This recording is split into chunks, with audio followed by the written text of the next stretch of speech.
हाँ जी, तो आज के सेशन में हम जानेंगे कि सूट अगेंस्ट गवर्नमेंट में गवर्नमेंट को पार्टी किस तरीके से बनाया जाए, चाहे वो सेंट्रल गवर्नमेंट हो, चाहे वो स्टेट गवर्नमेंट हो, चाहे वो रेलवेज हो, या फिर कोई कंपनी गवर्नमेंट ओन्ड कंपनी हो, पब्लिक सेक्टर की कंपनी हो। उस केस में गवर्नमेंट को पार्टी किस तरीके से बनाया जाए उसे हम आज समझेंगे। चलिए शुरू करते हैं। ये मैंने खोल रखा है section 79 of code of civil procedure. यह कहता है कि अगर सेंट्रल गवर्नमेंट को आपको पक्षकार बनाना है तो वो कहलाएगा उसमें यूनियन ऑफ इंडिया। आपको उसको यूनियन ऑफ इंडिया के नाम से डिनोट करना है। वहीं अगर आपको स्टेट गवर्नमेंट को पार्टी बनाना है तो आपको लिखना होगा द स्टेट। तो स्टेट ऑफ फिर मध्य प्रदेश या जो भी आपका स्टेट हो वो आपको लिखना पड़ेगा। इस तरीके से लिखना पड़ेगा। और ये तो हमने अभी लिख दिया कि उनको किस नाम से पुकारा जाएगा।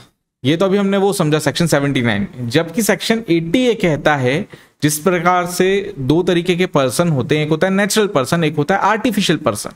तो आर्टिफिशियल पर्सन को हमेशा किसी के थ्रू क्लेम करना पड़ता है, मतलब किसी के द्वारा उसे स्यू करना पड़ता है। डायरेक्टली वो स्यू नहीं होता, क्योंकि कोई ना कोई पर्सन होगा जो उसको जो है मैनेज करता होगा, उसके लिए एडमिनिस्ट्रेशन देखता होगा, तो उस पर्सन के नाम से उसको क्लेम करना पड़ता है। इसीलिए सेंट्रल गवर्नमेंट के केस में आपको थ्रू सेक्रेटरी, मतलब आपको पार्टी कैसे बनेगी मैं लिख के बता देता हूं आपको पार्टी कैसे बनेगी। Union of India through secretary, इस तरीके से पक्षकार बनेंगे। ओके, वैसे ही अगर स्टेट है तो स्टेट ऑफ मध्य प्रदेश या जो भी आपका स्टेट है वो थ्रू सेक्रेटरी, इस तरीके से बनेंगे। जबकि रेलवेज के केस में क्या होगा अब हम वो समझेंगे। ये तो अभी हमने स्टेट के और सेंट्रल के केस में देख लिया किस तरीके से होता है। रेलवेज के केस के लिए अलग से प्रावधान है। रेलवेज में आपको सेक्रेटरी के जगह नाम आ जाएगा manager of that railway. Of that railway का क्या मतलब है?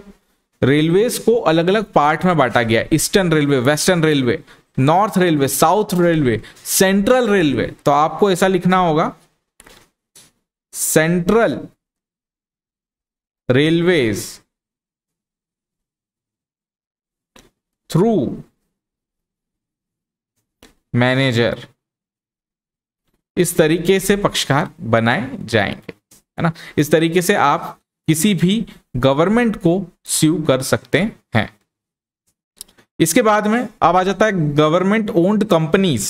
उन केसेस में क्या होगा, क्या उसमें भी, जैसे मैं आपको एग्जांपल के रूप में बताना चाहूंगा, जैसे बीएसएनएल है। बीएसएनएल का मैं स्टैंडिंग काउंसिल भी हूं, तो बीएसएनएल के बारे में मैं आपको बताना चाहूंगा कि बीएसएनएल के खिलाफ अगर आपको केस लगाना है तो, क्योंकि BSNL union of India govern करता है, इसका मतलब ये नहीं कि आप यूनियन ऑफ इंडिया को पक्षकार बना देंगे, क्योंकि बीएसएनएल एक कॉरपोरेशन बन चुका है, एक कॉरपोरेशन बन गया है।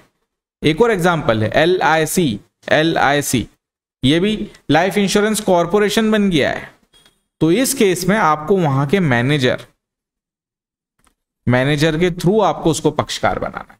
और कई बार लीगल मैनेजर भी बना देते हैं, लेकिन उसकी कोई आवश्यकता नहीं है। आपको जनरल मैनेजर कर देना चाहिए, जनरल मैनेजर, फिर उनका जो भी मैनेजर होगा वो आ जाएगा उस ऑफिशियल कैपेसिटी में, है ना। तो कंपनीज जो कॉरपोरेशंस बने हुए हैं उस केस में आपको बनाना पड़ेगा मैनेजर को।